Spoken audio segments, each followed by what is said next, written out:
Hi, this is 365801 and this is another buddy read reading vlog.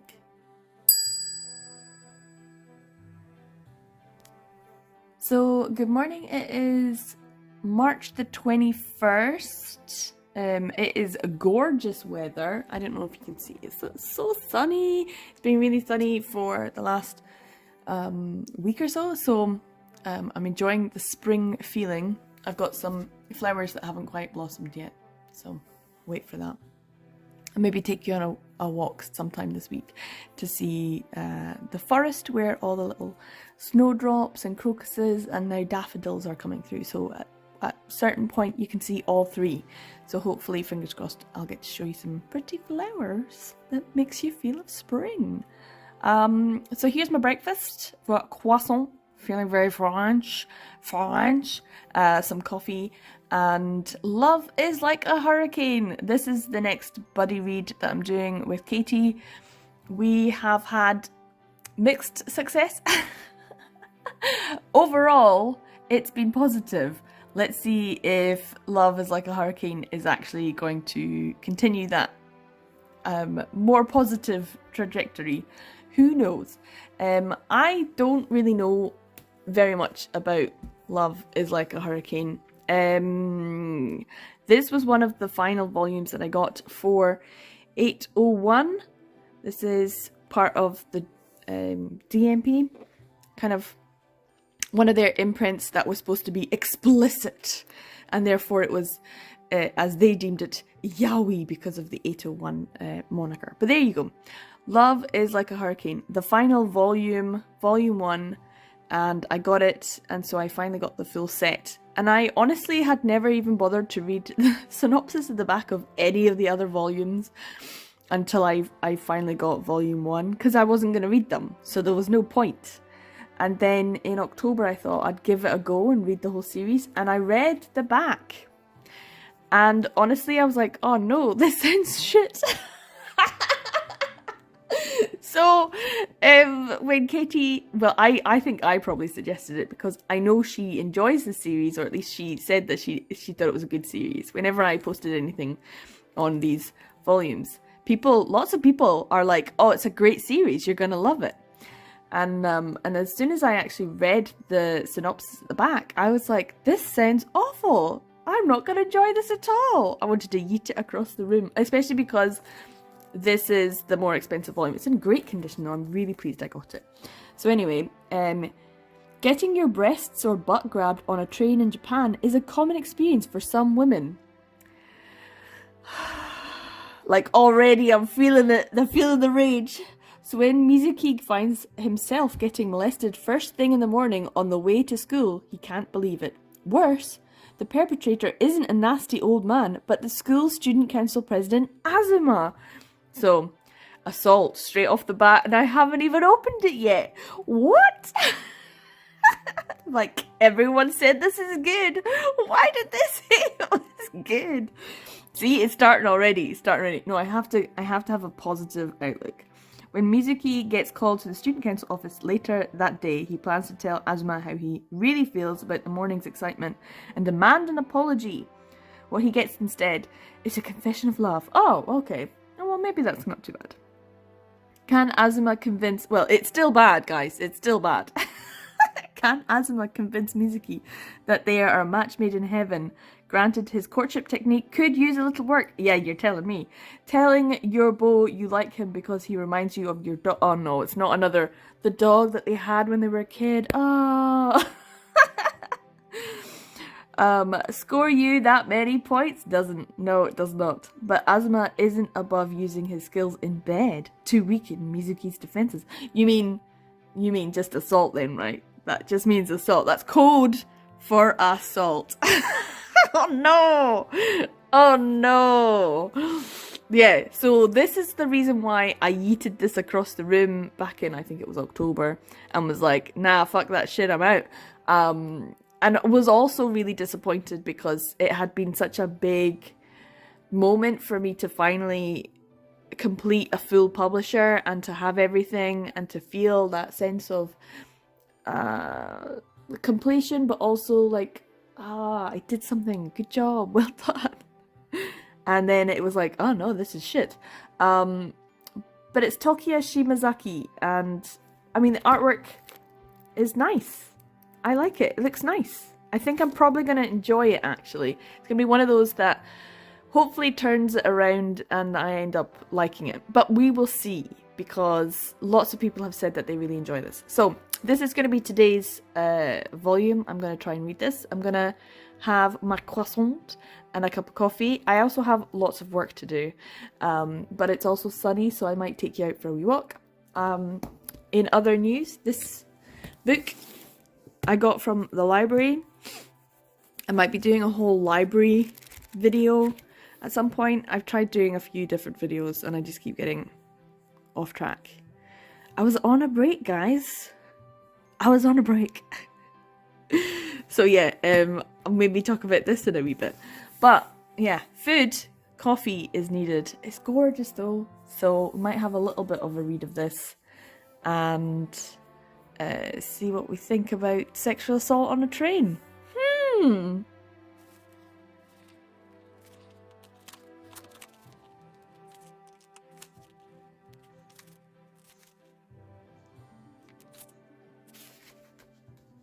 Okay, wait a minute, guys, wait a minute.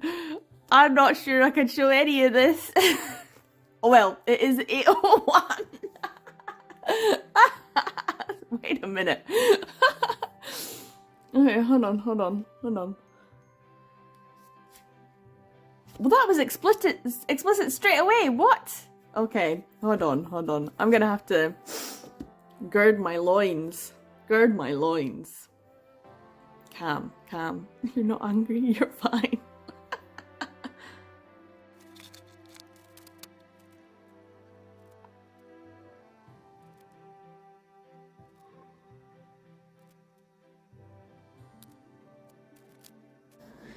Okay, so Mizuki's the main character in this volume anyway. He's the guy getting molested on a train by the student council president. He feels like there's maybe something it's obvious they're trying to make some sort of psychological thing going on. It's also obvious who are going to be the secondary characters in maybe the spin-off of volumes of, you know, or the continuation, because his pal is too good looking to just be a mob character. You can always tell if a character is a mob character, just the friend in the background, versus he's getting his own spin-off coupling. It's obvious. And then as soon as I turn the page, there's another one, and I'm like, oh, his character, the drawings are a little bit too good compared to his other friends.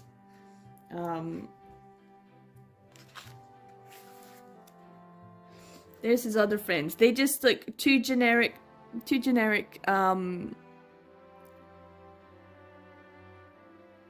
characters.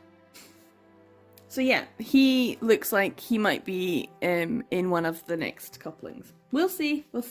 I'm not holding my breath. I'm just gonna keep going.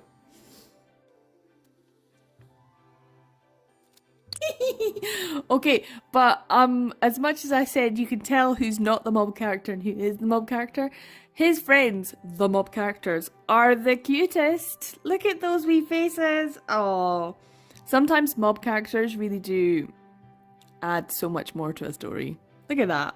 Look at that cuteness.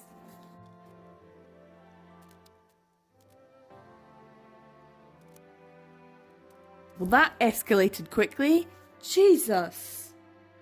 What? Oh, this is not good.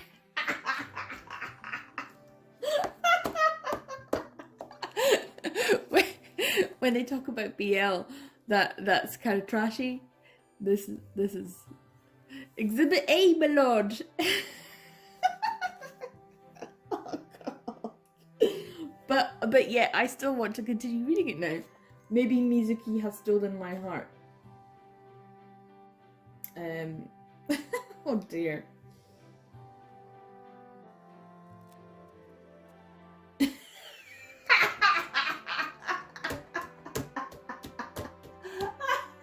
Okay. That's my face. That's my chibi face. This is hilarious.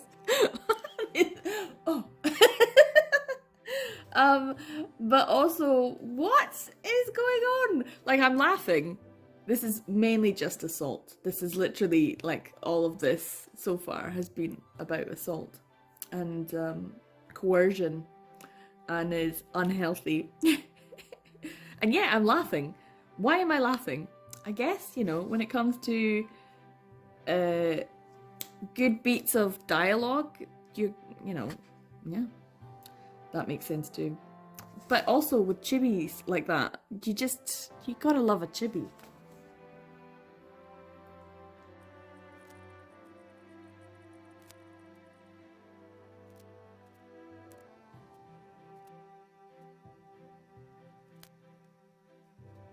Okay, so I just read just the end of Act 1, so it's just the end of Chapter 1.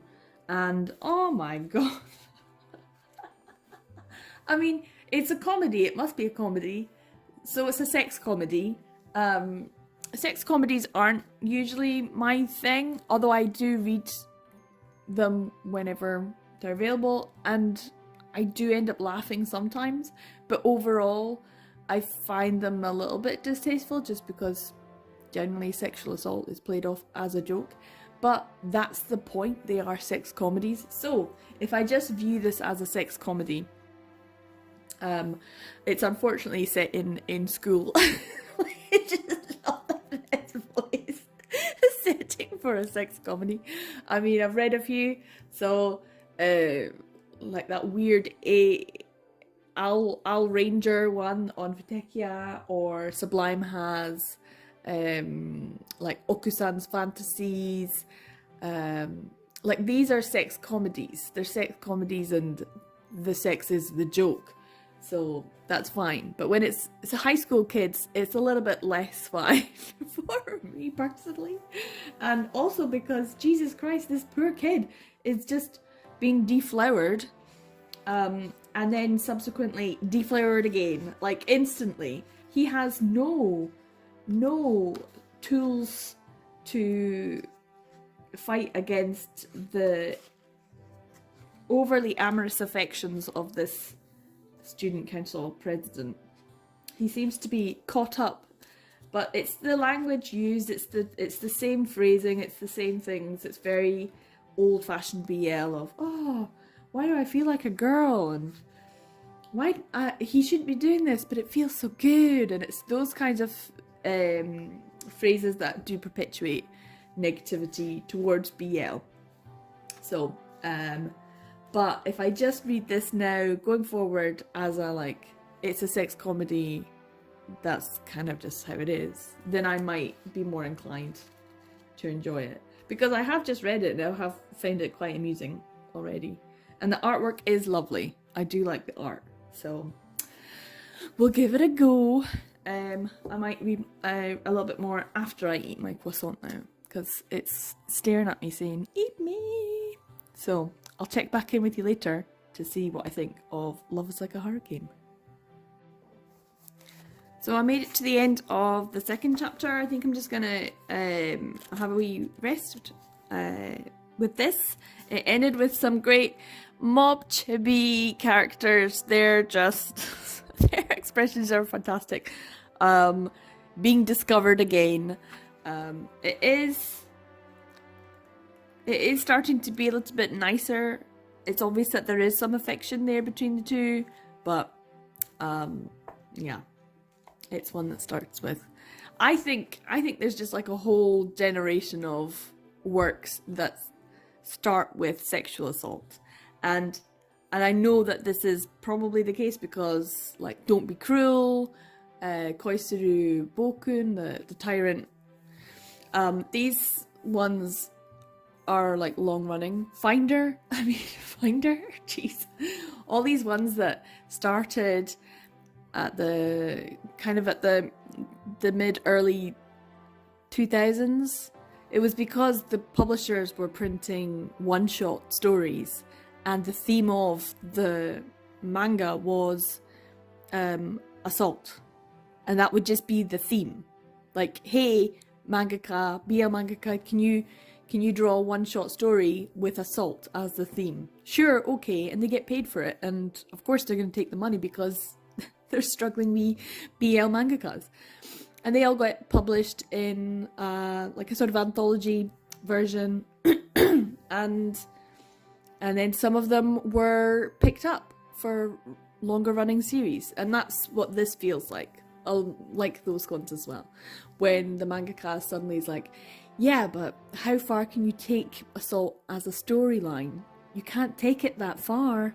So you have to add affection. You have to add more, emotion, deeper emotions.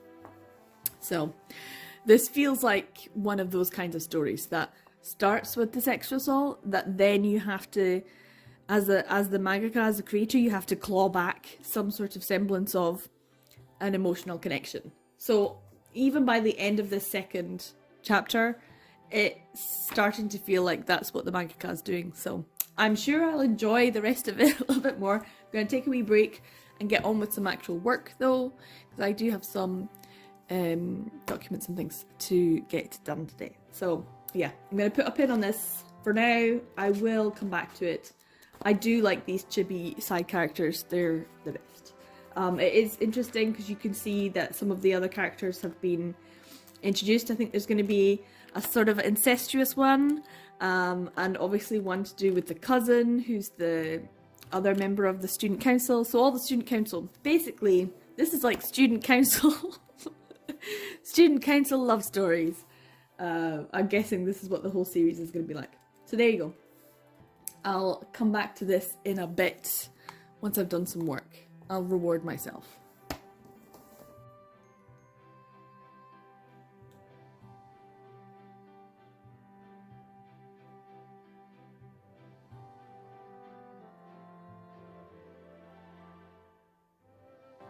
So I was doing quite well, and then I got a phone call from my dad, so I was chatting away to him. And it's already 12:30, so I'm gonna get up and do some cooking. I think I'm gonna make some soup, so I have something nice and healthy and tasty to eat. So we're gonna get that started. So this is all of the ingredients for a lentil soup. Now technically I am supposed to be intolerant or a little bit allergic to red split lentils, but I haven't had lentil soup for 3 years almost, more than that, so I really miss it, and I'm going to give it a go and see how my body reacts. So yeah, an onion, saute that, a few carrots. I'm going to grate a couple of carrots, some lentils, a bit of garlic, a bit of ginger, salt and pepper, and maybe one chicken stock cube. And I'm going to use this veggie stock pot as well. And then just before you serve it, a wee spritz of lemon juice. That's my kettle on. And then that's it. Just lentil soup. It's very Scottish. These things though, garlic and ginger and stuff like that, they're not really, but the recipe on the traditional lentil packet says put them in and it gives that wee kick, so it's just a little bit nicer than plain old lentil soup. But yeah, I'm gonna have a wee go. It shouldn't take me too long because it's just lentils in a pot with some water and a stock cube, so I'll show you what it looks like. So that's it, ready to be cooked. So I'm just gonna wait until the lentils all soften. Should be quite nice. While I'm doing that, I might watch a wee video on YouTube. So I've been continuing to follow Caitlin from Catban Books. She just posted a wee 15-minute video today, so I'm gonna have a wee watch of that, rating my library's collection, which is always fun, and because it's around 15 minutes, that's how long, roughly 15 to 20 minutes, the lentils take to cook. So hopefully I'll have soup at the end of it. So there it is, my lentil soup. This is the vegetarian version. If you put bacon in with the onion, when you're sauteing the onions, it's bacon and lentil, and it's usually quite good as well. But I've got my lemon juice, and you just put in like a little couple of drops. And so you've got like lemon, garlic, and ginger. That's quite good and healthy for you, along with the lentils. Bit of vegetable with the carrot as well. I usually try to put in some sort of vegetable. So yeah, I might have a wee go with this and read a little bit more of volume 1. So I finished my soup and I got to the end of the chapter, Although My Love Is Selfish, which was introducing some of the other characters. Akira, who is his friend,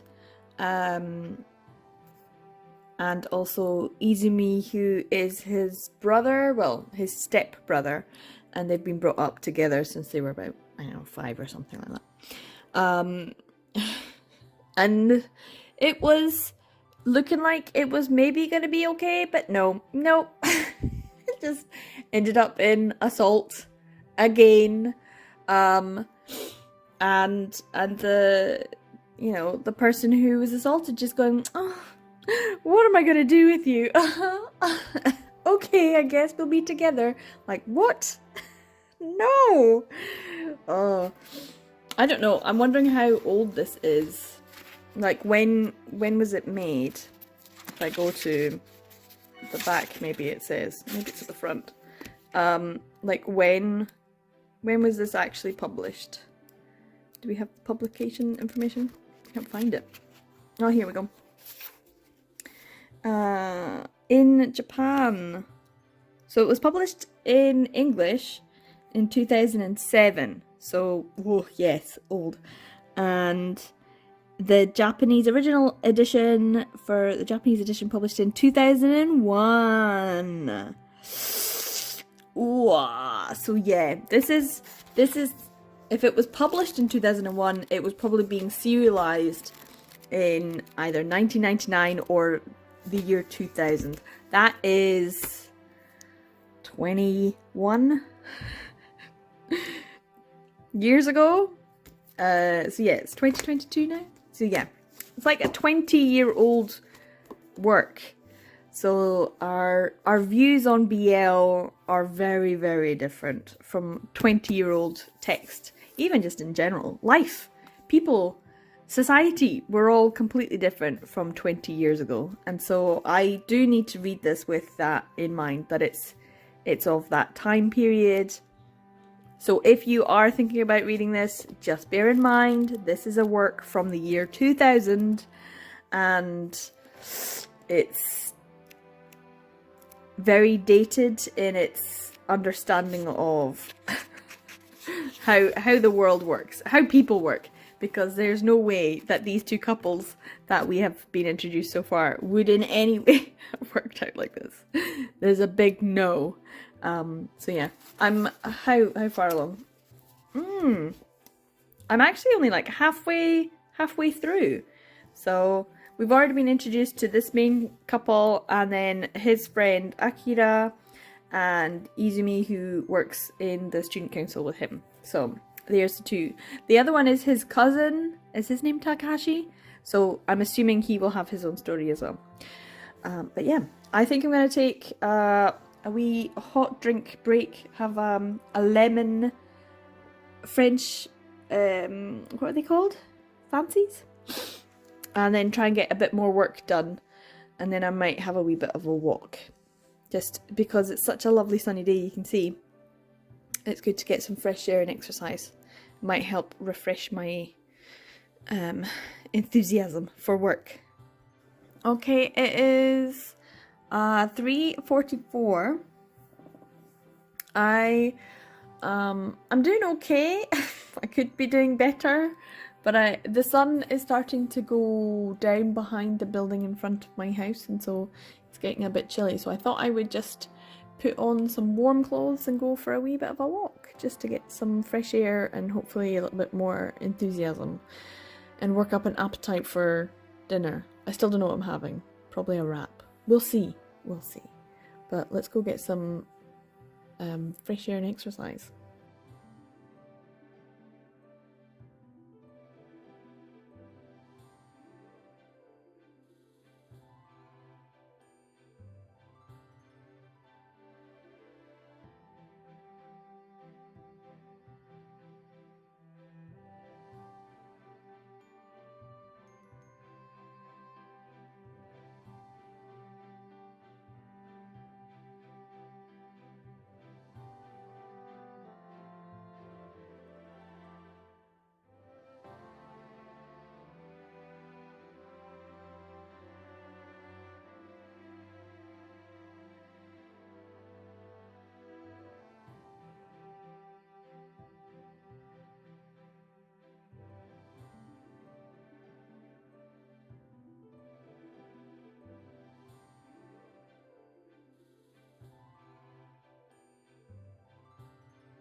So it took me a wee while to get my dinner made. I ended up having another bowl of soup while my eggs were cooking. I don't know if they're gonna be okay. They're a bit overstuffed, but should be quite tasty. Anyway, I was gonna read my manga. So I sat down to do it. So I started this. This is where I ended up finishing this second couple, and the next couple was introduced, Kazumi Inui and Koyama Senpai, and I was like, oh, okay then. And I literally turned the page, and I'm not going to show you what's on the page. I mean, they're literally, he's just saying, hey, you don't know me, I'm a random guy, do you want to go out with me, Koyama Senpai? And then people are like, oh no. And then this guy, Koyama Senpai, is obviously thinking, I'll paraphrase, like, this guy's an idiot, or this guy's really stupid. Only the phrasing is not that simple. It's very offensive. It's a word that is really, really frowned upon in the UK. So I actually had to look at the back to be like, oh, I have to check who translated it and when. So this is Leona Wong. I mean, it was published in 2007, which means this translation was probably 2006, which kind of tracks, because even in America, you still, like, some people still use a phrase that in the UK is incredibly frowned upon, and it still gets published. I've talked about this, you know, at length when it comes to every time I read Kanji Color Paradox, I have to reread a phrase and I'm like, why is this in here? It's in here multiple times. Well, it's the worst one. It's the one that's even worse than that one. So, yeah. So I might not read this, and I'm just gonna watch Movie Bitches instead. Movie Bitches is a YouTube channel. Go subscribe to Movie Bitches. They're great. They do reviews of movies and RuPaul's Drag Race. So if you enjoy people doing reviews, go check out Movie Bitches. So I was gonna have a wee read of this and my dinner, but I'm gonna eat my dinner and enjoy something nice, and then maybe come back to this, because I think I need to take a wee bit of a break from this very old and very offensive manga. It's getting worse. It's getting worse. So yeah, dinner first, I think. Okay, it is quite a bit later. I had my dinner, watched some stuff, chilled, didn't do any more work, even though I probably should have. But what I did do was have a bath and have a wee read of the rest of this volume. I haven't started volume 2, but I did just finish volume 1. And it's really quite fun because at the end, she gives quite a lot of it's like a proper like little extras, all these extras at the end. She gives a rundown of all of the different chapters or acts. So she has the two main characters here. So this first story, Love is Like a Hurricane, is Azuma and Mizuki. So he's the guy who assaulted him on the train, and then in the school, and then in the school again. Hey. So yeah, they have some stories. So they're the two main ones. I like that she's laughing and joking, saying they're technically the same age. Bet you didn't know that? I'm like, no, I did not. I thought he was older. And then they've got this, which is quite handy, and it's like other members. I'm guessing these are the mob characters, but when she draws the mob characters in the actual manga, they look much better. And then I'm guessing this is supposed to be Miyamoto, the cousin of Azuma, and she's got this little like group thing. So here we've got Azuma and Mizuki and the cousin Miyamoto, who's going to get his story, and then Izumi, who's also part of the student council, and Akira, and they had their story, which is over here. So you can see that's Akira and Izumi. Izumi's in the council, student council, and Akira's in the same class as Mizuki, and is one of his friends, and their story, and he assaults him. Hey, you know what? Content warnings. There you go. So yeah, they are stepbrothers. They're also in the same year, so they're also the same age. There's only a few months between them. He's technically the older brother, and he has been in love with him forever, and assaults him quite savagely, I would say. But there you go. And then you've got the next story, which was Kazumi Inui and Minato Koyama. Their story is pretty straightforward. He's a bit loose and easy with his affections, shall we say. I think that's an okay way to say it. I think that's the most diplomatic way to say it. He's easy with his affections.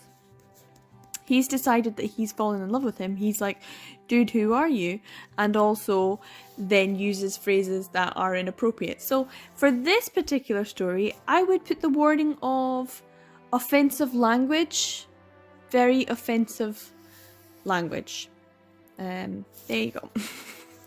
So far, in terms of the stories, there has been something unsavory in each of them. Now this last one, where we get Tyga and Yuki, there's nothing unsavory about them, other than the fact that she keeps drawing him looking younger and younger and younger. They're also supposed to be, I think, the same age. Like, he's supposed to be 18, and he's at university, so there's not actually that much of a difference in age between them. And there's mutual affection, mutual love, and they seem very lovey-dovey and happy together. There is nothing offensive about this story. As far as I can tell, I was like, yay! So yeah, I'm happy that that's where it ended. I do like that she was complaining about how bad she is, and this is the two characters from the first story. Is it our fault? Nope, it's hers. So yeah, that's end of volume 1, and I guess I can start volume 2.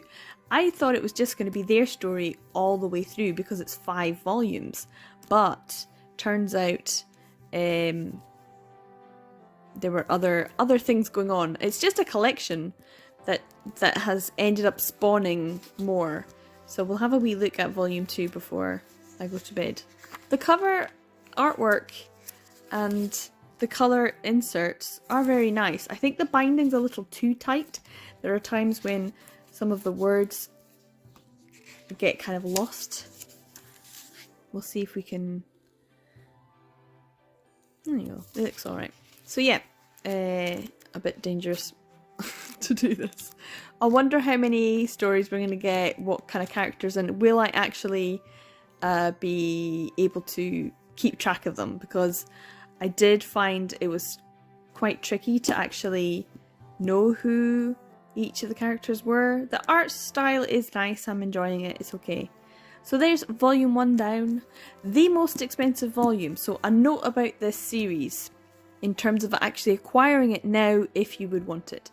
This is 801, they are out of print, so they're going to be generally more difficult to get hold of, you'll have to buy them secondhand, that kind of thing. I don't know if you can get them through Right Stuff, and I'm in the UK anyway, so it doesn't make any difference. So this is the one volume that generally tends to go for a lot of money. If you're buying the whole set as a group together, you could probably get it for, I would say, £35 for the full set of 5. Each of these volumes, especially volume 2, 3 and 4, you can probably get for around £5 or less. I think that's what I ended up paying for them. Either £5 something or less than £5. I think they were less than £5. And I think I got volume 5 for just over £5. So I think on average, each of these volumes were around £5, let's say. This one, on the other hand, was much more expensive, and I think I ended up paying 20 something pounds for it, which together with another £20 is around £40. So I actually ended up spending more money than I know other people did by buying the full complete set of 5 on eBay, which I could have bid on, and I was like, I could give it a wee quick bid and get the full set, but then I'd have duplicates because these were so easy to get and so cheap to get that I'd already purchased volumes 2, 3 and 4. So then I had to try and find volume 5 and then get volume 1. Volume 1 is the most difficult to get hold of. It's usually the most expensive. It will probably set you back more than £20 just for volume 1. Volume 5 is the next most difficult to get hold of, and usually it is more than £5, but I got it for like £5.20 or £5.80 or something. I'd have to check, but I will do later on just to see exactly how much it was, just so you know this is what my set cost me, someone who did not buy the full complete set together but got them over a period of time. So just so you know, in terms of getting hold of Love is Like a Hurricane, it might be easier where you live, but in the UK, your best bet is to try and find someone who is selling the full complete set on eBay. Bide your time, wait until it's available.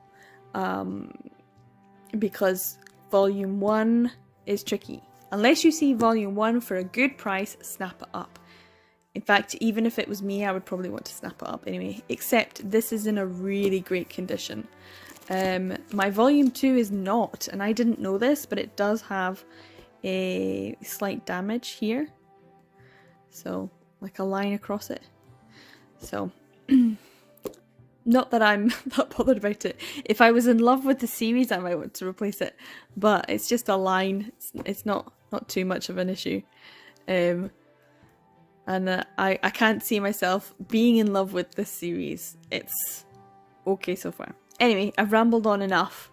So there's definitely issues with volume 1. There's definitely issues. I think they're like historical, you know? It's of its time.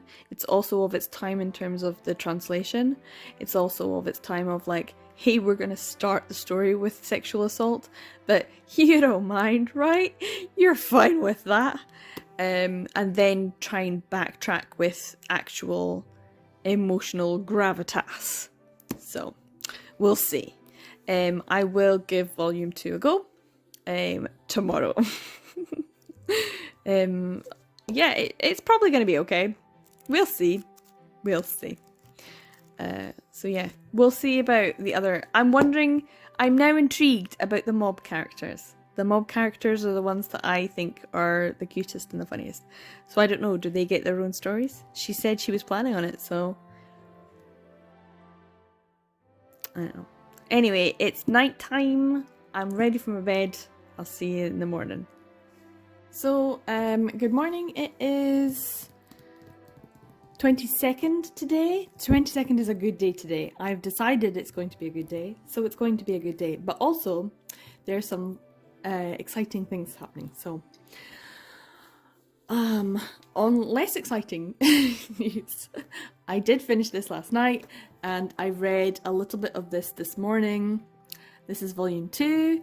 As I showed, it's got some nice colour inserts at the start, and it carries on with Azuma and Mizuki's story. This first chapter kind of carries on immediately after what's just happened. They did the deed in the school, and so he took him home, and of course he's ended up getting a fever. And I'm not entirely sure, did he just out him to his own mother? Or did he just ask the mother to, like, hey, can you go get him some, like, fever medication? Can you go to the shops and leave the house while we have sex? Or did he actually just out him to his own mum? I don't know. What I have noticed in this first chapter of the volume 2 is how stilted the conversations, especially the dialogue between the two main characters, is appearing. I noticed it a bit in volume 1, but it's really quite obvious in this first chapter. There's conversations I'm like, but none of this makes sense. Like, this doesn't flow very well. So anyway, they've come to the point where they are dating, and it's very obvious that they're like, okay, it's dating. And then I started the second chapter, and they have the age-old trope, and by age-old I mean, hey, maybe it was new when this was originally published, because it is 20 years old. The introduction of the childhood friend that they forgot all about, which is exactly what happened in one of the stories in this volume, which is a collection of like short stories. So like the third couple, the last story was about a childhood friend who returned, who the guy was like, hey, I don't recognize you. So this exact same trope is being used in this main story. What I'm a bit disappointed at is I think these are the mob characters, his pals, but they don't look like here they kind of look like them, but here they don't really look like them. She's added more detail, and now they really don't look like the mob characters. But if you go over the page, see, they kind of look like the mob characters, but here I don't know. So as the story goes on, this is what they look like in chibi form, but then over the page, this is these are the ones I fell in love with. I don't know who these other ones are. Like, who is this? That's supposed to be him. He doesn't look like him. So the art style's kind of changing a bit as well. So yeah, I've kind of left it at wherever I am at this point. In chapter 2 of volume 2, I'm going to have something to eat. An apple and a wee waffle and a cup of coffee. And I'm going to try and get some work done. Although today is a big day, I've got some things happening in the evening. I've got some things I need to get done. And it's also the 22nd, which means that the Love is an Illusion episode will hopefully be released. So I'm going to have to read that, obviously. And also, I think today might be the day that the final 10th volume of the Tri-Cornered Window is released. So I have to pick that up as well. It's like been years following it since the first volume digitally, so I'm excited. And I haven't watched the anime, so I don't know how the anime ended, and I don't know how the manga's gonna end. I'm excited, so I might have to put a pause in my Love is Like a Hurricane reading. Oh boo! I'm so disappointed. and read something that is more modern and up to date and a bit more less problematic. Less problematic. Problematic's an interesting phrase. This is interesting. I think I need to read this as like a historical document for me to accept it for what it is. Like I said, the trope of having the childhood friend return is so old now. But how old was it back in 2001? 2002? How old was it then? So yeah, I've got a bit of work to do, and I'll pick this back up in a bit. So good morning, this is now Wednesday. What's today, the 23rd? I can't believe it's 23rd already. This is my breakfast. It's a little bit late, I don't know what time. I am trying to still do the intermittent fasting, but never mind. Anyway, I finished volume 2. I did a bit of it yesterday, obviously. I got a bit distracted by other things. Not gonna lie. I still haven't read volume 10. I think I might do a quick reread of volume 9 of The Night Beyond, and then move on to volume 10, which just came out. I'm having a bit of issues with the PDFs and all that kind of stuff. I think they launched it, but none of them work very well, and the PDF files are really big, so my iPad is going, no, this is too much, stop it.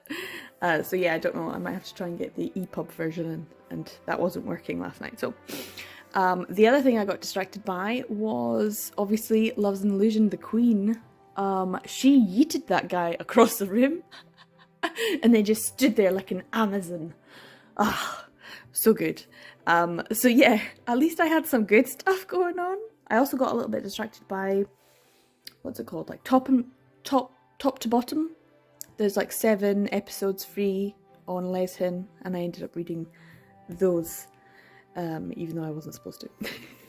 So I got a little bit through this, got to about here, and then kind of stopped. And then in the evening I tried to read a bit more, and I kind of got like further in, about this much, and then stopped. And then last night I was just going to go to bed, but then I couldn't sleep, and I put the light back on and ended up reading it. So I finished it just before midnight, I think. So yeah, some things to say. So they've definitely transitioned into their story. So volume 2 is very much about Azuma and Mizuki. It's definitely about their developing relationship, but there's still a lot of nonsense. A lot of me and Katie were having a chat last night, and same face syndrome. So I'm like, wait, what? Is that the friend? Is that the cousin? Is that the random guy who turned up? We still don't know anything about I think he's just been dropped. The guy who turned up as an old childhood friend. We don't really know what happened, because they ended up having a summer break, which I did find. What was it? Where is it? I'll get it. I got it. Here. So he thought he was just staying at this guy's fancy house for the day. And he's like, no, I told your mum that I'd take care of you, so you're here for the whole summer. Like, just outed him to his mother, and then has decided that him and the mum are just like, yep, okay, that's cool. So I like that his mother, although she's not in any way part of the story, we've seen her like twice, she's not had anything really to say. She's just been a little chibi character in the background. She's apparently very supportive of this. So, you know, like 20 years ago, thanks 20-year-ago little chibi mum in the background for being supportive of the gays.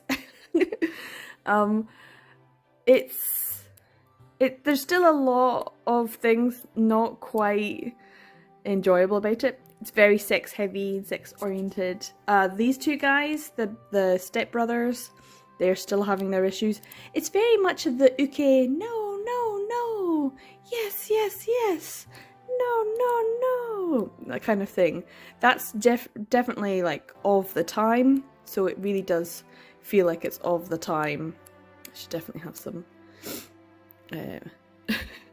do not. It is 801, so it's explicit. And it is very explicit. So I shouldn't really be flicking through it too much. There's definitely some developments going on in the relationship. They're definitely starting to have more of an emotional connection rather than just the sexual one, which they definitely started off with just a purely sexual relationship. So yeah, it was interesting. They've been introduced to some other family members. This I don't think is a custom, is it? Double date custom, love hotel. I don't think that's a custom. Why is that? I was like, oh my, are they? No. Anyway, so yeah, so she did have a bit more development in this one. I think she is planning, because there's 3 more volumes, so I'm assuming there's going to be developments for the other characters. But yeah, I'm still not loving it. I'm still not loving it. I'm seeing it for what it is though, and for what it is, it was probably quite sweet at the time. I maybe should try and find this. I'm gonna find it off camera so you can have a look at my delicious breakfast / lunch. There was one panel that I just thought was very well drawn, very beautiful. Here it is. Oh, so I just got a parcel delivered. That's what the knocking was. I was like, who's at my door? Anyway, so here is the panel. I don't know if I can open it up at the page. I just really like this panel. That's when I was reading it, I was like, oh, blah blah blah blah, and then oh, they're having sex again. Oh, but then this panel came up, and I just thought, yeah, that's really pretty. It's a really nice, pretty panel. It's kind of got such a sense of intimacy and connection. And so things like that just pop in every now and again, like a really funny chibi or a really stupid line or something. So it's got flashes of you know, good moments, but overall it's not a great work. But then it's 20 years ago, so those moments, those flashes and those little scenes are probably what endeared it to the readers at the time. So I can see why it's a popular story so far, even though it it reeks of late 90s, early 2000s. But yeah, something like this is a really nice panel. So yeah, what did I get? Shall we see?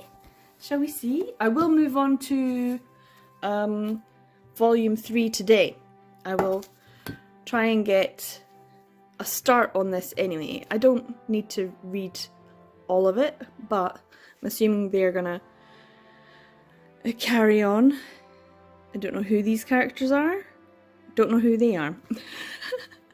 But yeah, so I'll give this a wee go. I will probably also read a bit of, obviously, volume 10, because it's out now and I need to.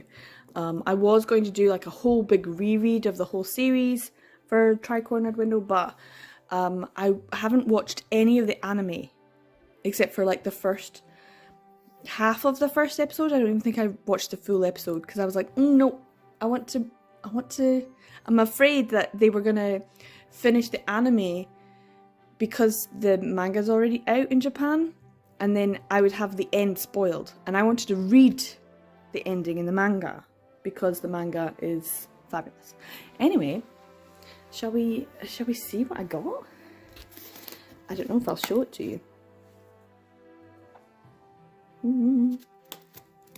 It's hard to open. This one I got from Blackwell's. Blackwell's until recently was the only big, oh gosh, that's hard, independent bookseller in the UK. Well, unfortunately though, they recently sold, oh, I've got something there, got this stuff. So what's on, what I'm going to show you. Oh, Cast Heaven, Volume 5. Jealousy, Volume 1. I'm surprised that's not covered in plastic. There we go. And the last one, volume 6 of Given. Woo! So yeah, it's a big tub. And very sturdy packaging. So I'll go through that. I'm gonna have to do like a manga haul at some point. Anyway, so yeah, because I did end up going on a bit of a buying spree of things, but yeah, so I'll have to do a wee manga haul at some point. You're seeing it all before. You're seeing it all before. But there we go. Right, I'm going to eat some breakfast and I'll check in when I start reading something else. So it's around 5 o'clock-ish. I've just finished reading The Night Beyond the Tri-Cornered Window. This is volume 10. I did a quick reread of volume 8 and 9 so that I was up to speed because those were the 2 volumes that came out last year. So that I would have an understanding of what's going on. I'm happy it ended in a good way. I can see where there might be criticisms overall, but I feel like there was a general sense like it was kind of about a mother's love. It was kind of about mother's love, but also about love in general, which is kind of nice. So yeah, I'm happy that I was able to read this. I have not read any of volume 3, so I might do that a bit later, but I want to get a bit of cleaning done. My kitchen is a bit messy. I need to do the dishes and stuff like that, make something to eat. I might put on some fish, I think, and maybe make some like fish wraps. Yeah, I think that's a good idea. It's healthy, and maybe have some grapefruit for after. Anyway, so yeah, I'm gonna do a bit of cleaning and tidying, put on some music, and then I'll get, hopefully fingers crossed, to reading volume 3 a little bit at least. So good morning, I've got my breakfast. It's like a stack of pancakes. They're lemon and raisin, and I've got some maple syrup. I got it from Lidl. It says it's grade A, it's supposed to be good. So it's a wee bit expensive, but because I get it from Lidl, it's not that expensive, so saving my pennies so I can buy more manga. So yeah, this is my breakfast. It's going to be delicious, but I thought I would talk a little bit about how far I've got in Love is Like a Hurricane Volume 3. So yes, it is now Thursday. What's the date today? Today the 24th? So, what days becoming days. So I got obviously a bit distracted yesterday. I did read The Night Beyond, 3 volumes to the end, and it was good.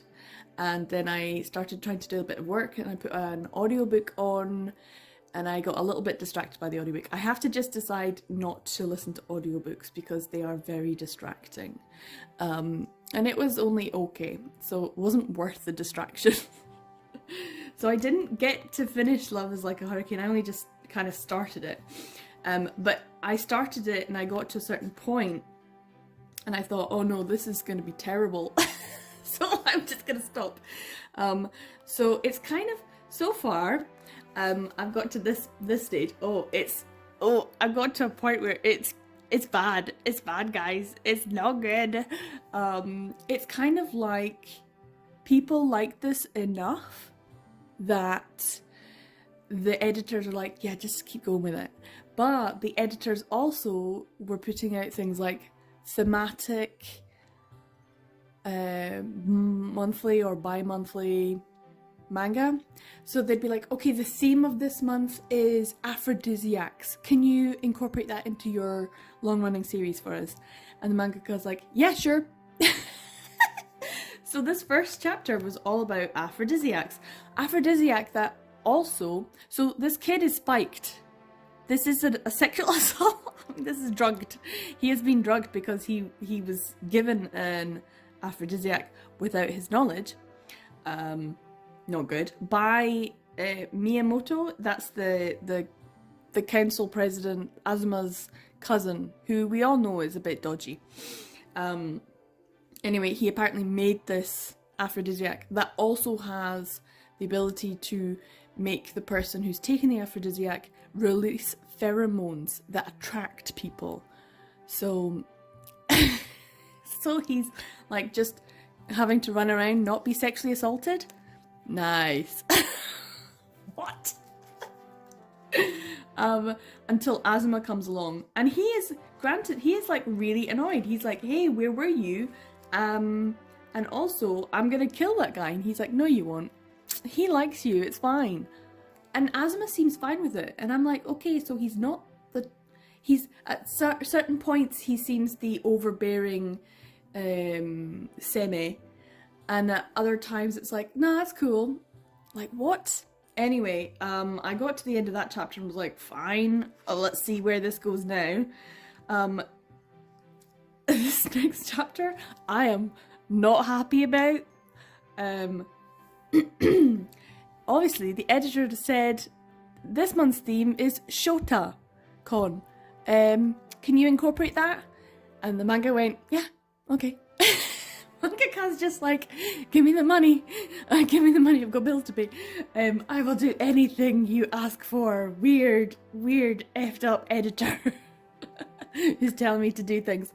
Literally, this is going in the Shota direction. Turns out the aphrodisiac had a side effect and has made Mizuki a small boy. I mean, it's cute. Look at that wee face. He is cute, and Azuma is, granted, he's like, oh, cute, but not cute in that way. Ew. No. And I've got to the point where I'm just like, nah, yeet this across the room. Ugh. I don't know if I... No, I don't want to. I don't want to. This is not, I mean, I don't know, Katie. This is not, I know it's a comedy of, but this is just going in the way of, like, I don't know what to say. I'm gonna keep reading, even though I don't want to. I'm gonna power through. Katie, just for you, I'm gonna power through. And for everyone else who said that they liked the series, I know who you are. I follow you on social media. I blame you all. I do not recommend this. I'm just saying it now. And I need some breakfast, so I need coffee before I attempt to tackle that. So I'm gonna eat first. Oh dear.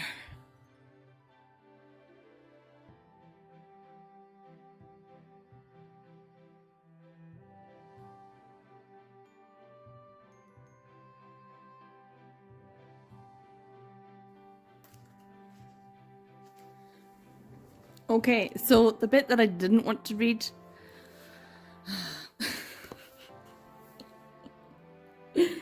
So Mizuki is in Shota form, and Azuma doesn't give two hoots and still wants to have sex. At the point where he puts his penis in, Mizuki ends up back into his normal form, which is still pretty small, but still. And they're like, yay! Well, we'll just carry on. Honestly, like, what the fuck am I reading? I'm too old for this shit. I am too old for this shit. This is too old for this shit. 20 years, man. 20 years.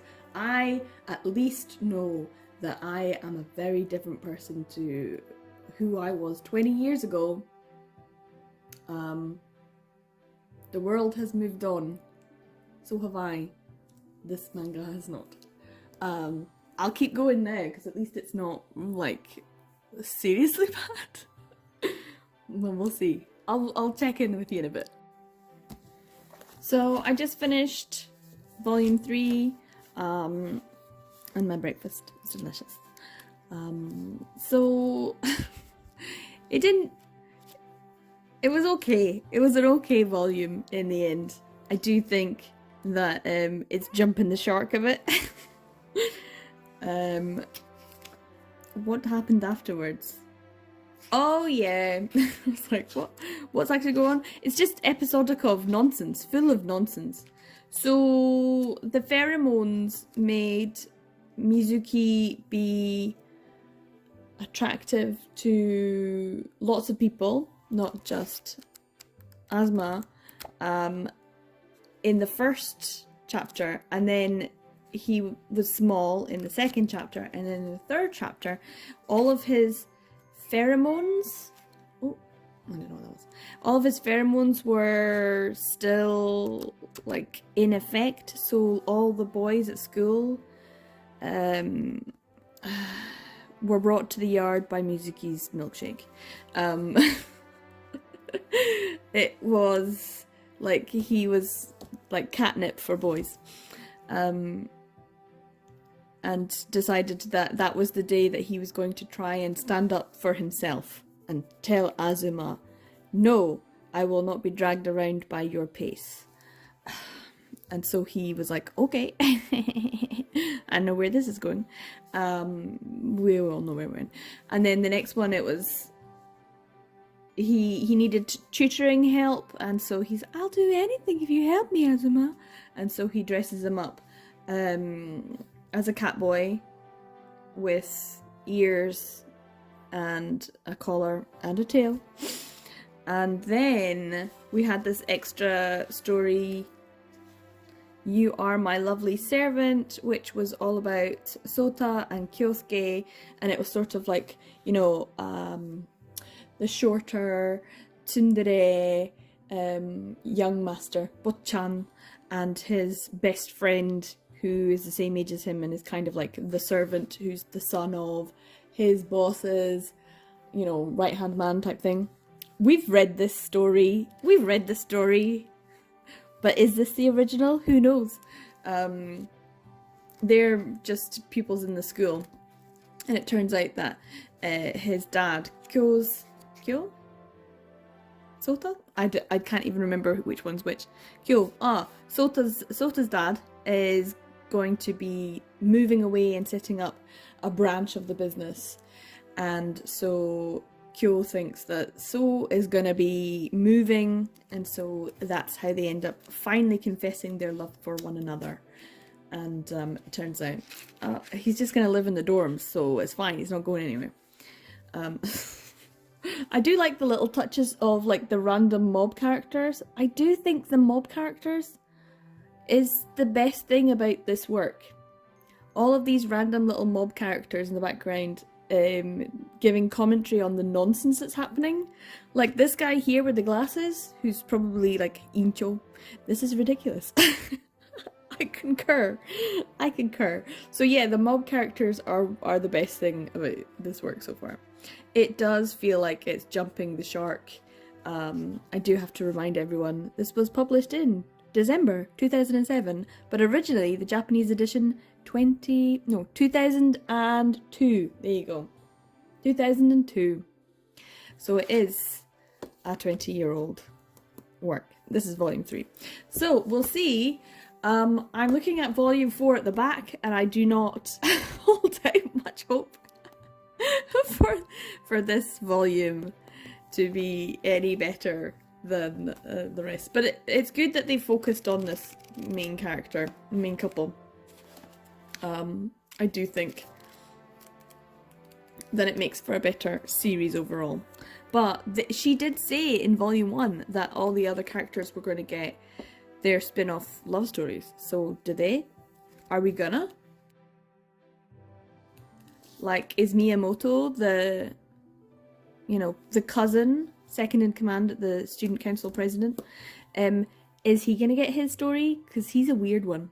And are the two mob friends who have actually become quite main characters, other than actually telling us what their names are at the back, here in this little section in volume 1,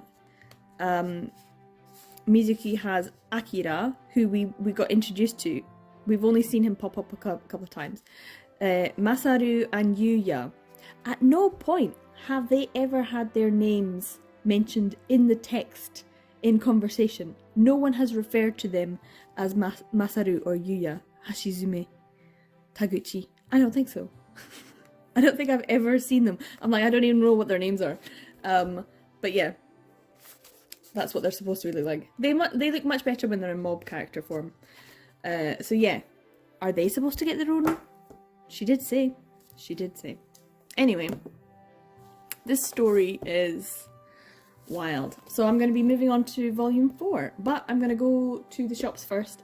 I need to do some errands, so I'll catch you when I have read a bit of this.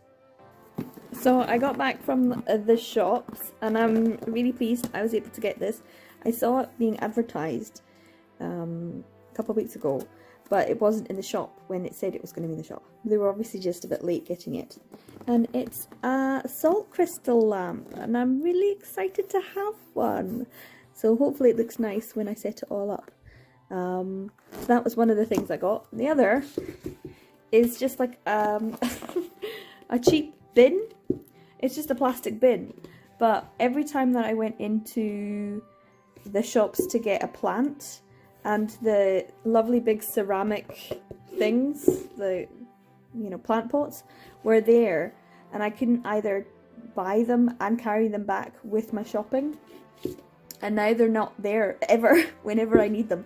The smaller ones are there, but the big ones aren't. So I just got this. It's like £1.50. It's just a plastic bin. You put like your rubbish in it, just waste paper. Trash can. But it's perfect. It's a great size for my plants. So I'm just going to put it in as like the plant pot instead of the cheesy silver ones that I've been using. So I'm happy about that because I've got one already. So in my living room I can put that in and set up my plants properly. So I'm very happy with what I bought. I'm going to have something to eat before I move on to giving volume 4 a go. I need some food. I'm feeling it. I got back and I'm always exhausted after going and doing my shopping and my all the stuff that I need to do, but I needed to get my vitamins and things. So yeah, I'm gonna get some food, get something to eat, and then maybe give this a bit of a go. I just kind of want to get it finished now. I really just want to get it finished. I might just try and see if I can get them both done today. We'll see. We'll see.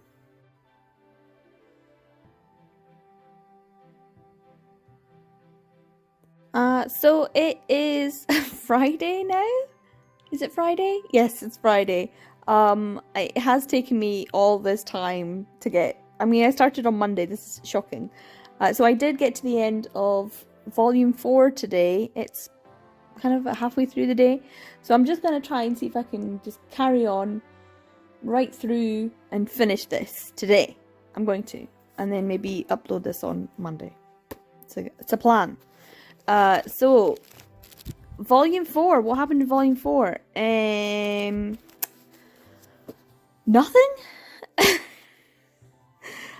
It's weird because after the first 3 volumes and me being so like, now that I'm at this stage, I'm kind of just a bit bored. It's so repetitive. There's no plot.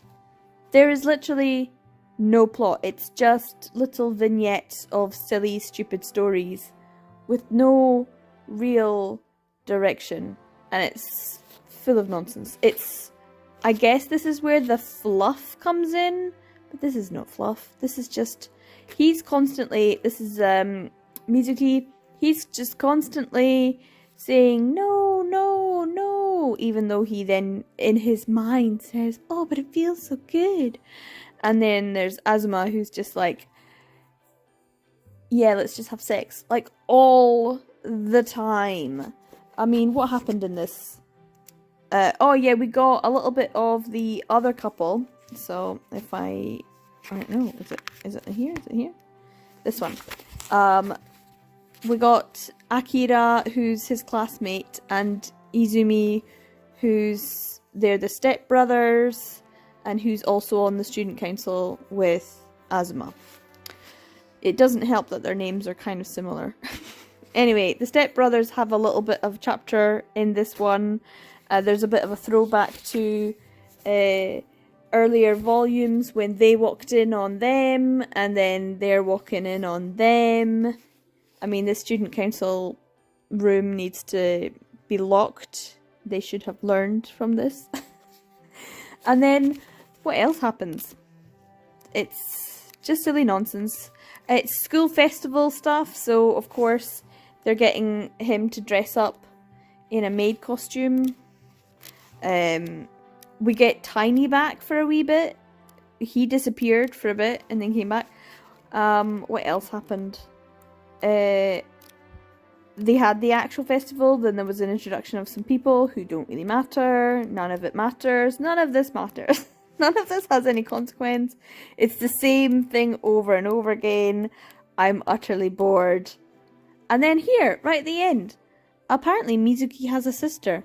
At no point up until now has there been any sort of indication that there is a sister. I mean, we know that he has a mum. We've seen her like once, maybe twice. She's said a couple of words. That's about it. And is Azuma rich? It looks like he's on some sort of cruise ship or something. It's so stupid. And then we've got some like 4-panel yonkoma comedy things, which are not funny. I mean, the chippies are cute. There's definitely a sort of change in the art style from the first volumes, for sure. Every once in a while, her old stuff. And apparently her ferret was ill during the making of this volume, so get well soon to the ferret. 20 years late. One of the things I did find funny, if I can find it, was... oh, here it is. So, this is the beginning of Act 11. And I love how...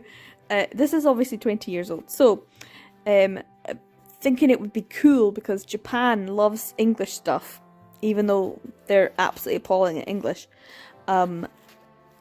She obviously got hold of text, random English text, and put it as a background interest, which in Japanese, if you're Japanese and reading the manga in Japanese, then you're like, oh, cool, foreign language text. But if you're reading it in English, you're just like, oh, what does it say? So you'll automatically read what it says. And it's about the economic consequence of palm oil in the 1980s. Like, what? Which I love. Okay, I love that that's what this is about. In Malaysian Palm Oil Growers Council has mounted an information campaign and has underwritten medical studies to support its case. Like, why? Why is that what's being put? But hey, apparently it looks cool, and that's enough. It's all about the vibes. And I used to do this with my friend in Japan all the time because we would find things that had random English text as a background or decoration, and we always loved reading it and trying to see what it was and what it was from. And there was a special cookie place in Shin Osaka Station, and they had lovely freshly made cookies, and you would get them wrapped up in little bags, and the bags had English print on them, and we would just spend ages trying to read what the English print was, and trying to find out where it was from, because it's like real stuff they just take excerpts from. So yeah, this is volume 4 finished. I have read it. I'm going to go straight on to volume 5, and I'm going to finish this series because it has been way too long to do this. And it just kind of shows my general interest in the series as a whole. I don't care about Azuma. I don't care about Mizuki. You know who I care about is the 2 mob characters, and she said they were going to get their own story, and I have not had. We finally got him actually being called by name in this. Taguchi, I think his name is. The taller mob character. So yeah, I I have been reading it just for those two characters and still no love story for them. So if Volume 5 does not produce a love story for the two mob characters, I am going to be giving this a very low score. And I'm just telling you that. Goodreads, I have not updated my stars. I am going to give them a low rating if I do not get mob character love, because they're the only characters that I actually care about in this whole story. So we'll see. I'm going to go get Volume 5 and just give it a read straight away. I'm going to get some water, Volume 5, and just do it. Get it done. Can you tell I'm not wanting to? I'm gonna though. I'm gonna go now. Oh. Yeah, no, this is not a series for me. So I have finally finished Volume 5 of Love is Like a Hurricane by Tokiya Shimazaki. This is the 5-volume series. I'm done. I finished it. What do I think of this? It's bad. It's overall boring. It's not inspiring. It's very bland.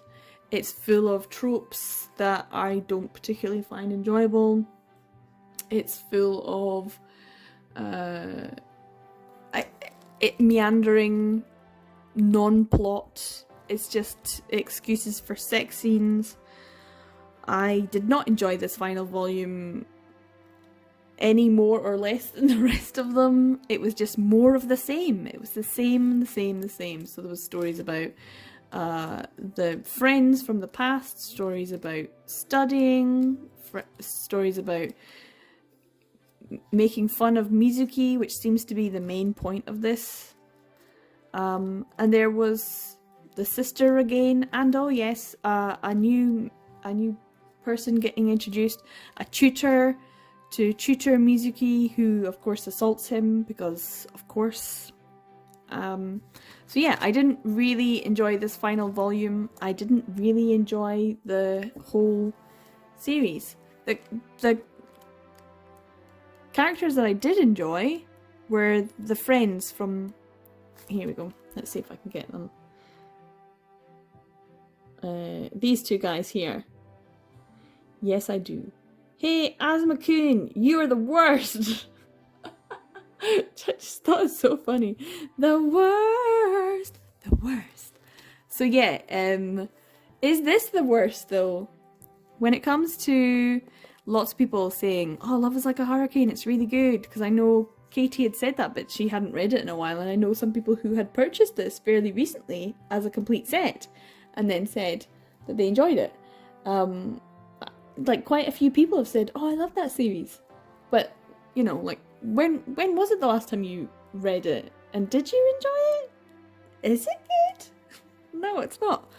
There's far too much that I didn't like about it. But ultimately, what I didn't like about it was the fact that it was boring. It was boring. Like, assault, toxic behaviour, problematic tropes. You know, the worst kind of BL, all of these things could be thrown at this series. But ultimately, the biggest complaint I have is that it was boring.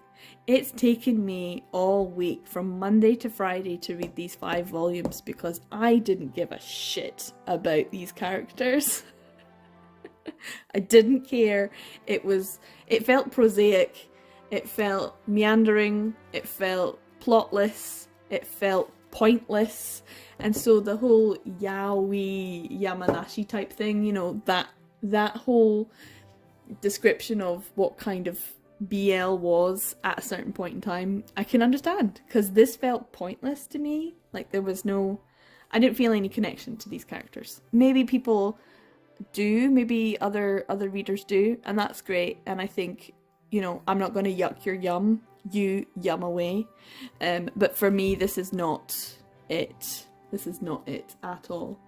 I think it's not the worst. Like, Love Stage was made 10 years after this and has some of the exact same problems. And things being made and produced today still use some of these same exact stories, these exact same tropes, and that's because people do enjoy them. And so, you know, whether it's a shoujo or a shonen or a seinen, josei, I don't know, or BL, Yuri, they are probably, you know, there are works being made that have these same tropes today. And I don't enjoy those things, which is why I don't really enjoy this. I wish I cared more about Azuma Mizuki, but I do not. I'm glad that I have this in my collection. I'm glad that I have it completed. Volume 1 was the expensive one to get hold of, and I got a really good quality copy.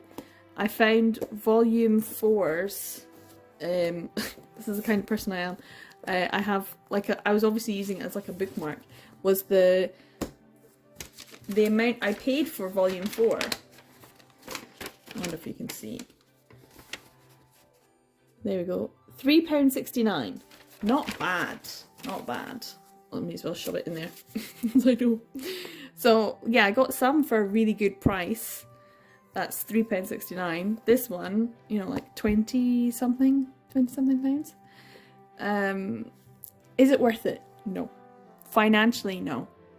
But to be able to have it in the collection, it means more to me, I think, than not having it. So it made me feel good to be able to say I have the full complete collection, the full set, and every 801. So I'm happy that this is here and I've read it now and I can tick it off. But am I that bothered about it? No. Did I enjoy this first volume? Hells to the no. It was awful. Was there character development? I guess. One of the things that a lot of these older titles really focus on is the whole semi-uke dynamic of the uke being the shorter one, the semi being the taller one, being manipulative, being overbearing, obsessive, domineering, and Azuma is kind of all of that, and Mizuki being smaller and cuter and more naive and sexually kind of unwilling to accept their own sexual desires and needs and positive feelings. And so that sense of that was something that's being perpetuated a lot with women, like, oh, you're not allowed to enjoy it, you're not allowed to want it, you're not allowed to say yes, you have to say no. And so even to the very end, Mizuki is still saying no, even though he has had some development to the point where he's able to recognise that he has feelings for Azuma. But I mean, dude, you've had a lot of sex with this guy, and you're only just at the end of Volume 5 kind of going, well, maybe I kind of have feelings for him. Like, what? Dude, this is a lot of sex. So yeah. Anyway, rambling. I'm glad I read it. Do I think it's the worst thing I've ever read? No, I think Love Stage is still worse. Is that a shocking thing to say? Probably not. Anyway, what I've got here is Snowballs. Tunnix is the Scottish brand that's really, really big. They sell like, this is a little own brand version, but they sell caramel wafers, which are amazing. And me and Katie were talking about s'mores, and I was going to get some marshmallows, but I couldn't find any, so I ended up getting some of these, which are Tunnix Snowballs. It's a soft marshmallowy inside, and it's covered in a very thin layer of chocolate and then covered in coconut. So I'm going to eat one of these instead. Sorry, no Scottish version s'mores. One, it's been nice weather, but I don't have any marshmallows, and I don't have a fire to make them, so unfortunately this is going to be it. So yeah, these are my my thoughts on Love is Like a Hurricane. I'm wondering what other people think. So many people said they loved it, and I want to know, what the hell do you see in this? Honestly, 100%. What the hell do you see in this? Because I do not know. I actually have other Tokiya Shimazaki works, so I'm gonna have to give them a go and see if there's any good ones. My flowers have, you can see, have bloomed in this 1 week. They've come up really lovely, and there's a beautiful smell. They've flopped over though, so they're not very strong, but they've got other ones peeping through. So yeah. Anyway, it's a flowery day. Thanks for watching. Hopefully this isn't a complete mess of a vlog. It hasn't been the best productive week, but I'm glad I got this done. So yeah, let me know what your thoughts are on Love is Like a Hurricane, and what is the worst BL? That's a good question. What is the worst BL? I haven't read them all yet, but I have opinions. So I'd like to know, what do you think of Love is Like a Hurricane, and what is the worst BL you've read so far? Yeah, it's up there. Love Stage, sorry, is still worse for me. I expected more of Love Stage. This one, I didn't expect. It's too old. It's a historical document. That's how it feels. Anyway, thanks for sticking to the end of this video. If you did, give it a thumbs up. Subscribe if you want. Like, share, all that. And yeah, remember, every day is a BL day. Take care, everyone. I'll see you in the next video. Bye.